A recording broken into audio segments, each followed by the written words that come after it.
നമസ്കാരം. പ്രവാസി മലയാളിയിലേക്ക് സ്വാഗതം.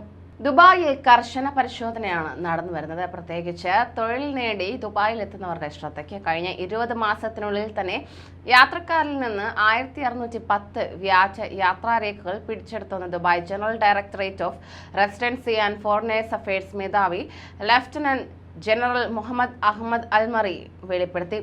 GDRFയുടെ കീഴിലുള്ള ഡോക്യുമെന്റ് എക്സാമിനേഷൻ സെന്ററിന്റെയും വിവിധ കൃത്രിമങ്ങൾ തിരിച്ചറിയാൻ പരിശീലനം ലഭിച്ച ഉദ്യോഗസ്ഥരുടെയും സഹായത്തോടെയാണ് വ്യാജരേഖകൾ പിടികൂടിയതെന്ന് അദ്ദേഹം അറിയിച്ചു. ഇത്തരത്തിൽ വ്യാജ യാത്രാരേഖകൾ കണ്ടെടുക്കുക എന്നതാണ് പാസ്പോർട്ട് ഉദ്യോഗസ്ഥരുടെ പ്രധാന ചുമതലകളിൽ ഒന്ന്.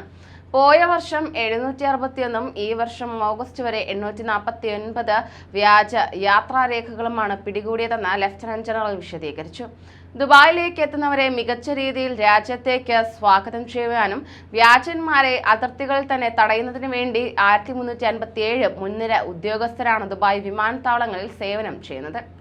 ഇതുകൂടാതെ ആഗോള സേവനങ്ങളുടെ ഏറ്റവും ഉയർന്ന നിലവാരം പ്രദാനം ചെയ്തും വൈവിധ്യമായ സമ്പ്രദായങ്ങൾ പ്രയോഗിച്ചും UAEയും പ്രത്യേകിച്ച് ദുബായിയും അത്യപൂർവമായ നേട്ടങ്ങളാണ് ഈ മേഖലയിൽ മാത്രം കൈവരിച്ചു വരുന്നത്.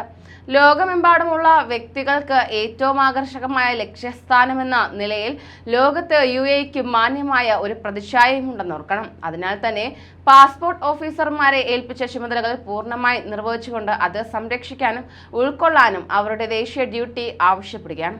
കാരണം UAE സഹിഷ്ണുതയുടെ ഇടമാണ്, ആധികാരിക മൂല്യങ്ങളുടെ ഇൻക്യുബേറ്ററാണ്, സന്തോഷത്തിനുള്ള വേദിയാണ്, ഗവേഷകരുടെ ലക്ഷ്യസ്ഥാനമാണ്, സുരക്ഷിതത്വത്തിന്റെയും സമാധാനത്തിന്റെയും സംഗമ ഭൂമിയാണ് UAE എന്ന് lieutenant general Mohammed Ahmed Al Marri വ്യക്തമാക്കി.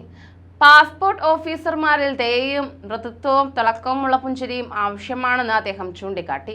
യാത്രക്കാരുടെ മുഖത്ത് എമിറേറ്റ്സിന്റെ പുഞ്ചിരി എപ്പോഴും നിലനിൽക്കണം. അതിർത്തികളിൽ അഹോരാത്രം സേവനങ്ങൾ ചെയ്ത അതിഥികളെ മികച്ച രീതിയിൽ സ്വീകരിക്കുന്ന ഉദ്യോഗസ്ഥരെ അദ്ദേഹം അഭിനന്ദിക്കുകയും ചെയ്തു. കൂടുതൽ പ്രവാസി വാർത്തകൾക്കായി ഈ ചാനൽ സബ്സ്ക്രൈബ് ചെയ്യൂ.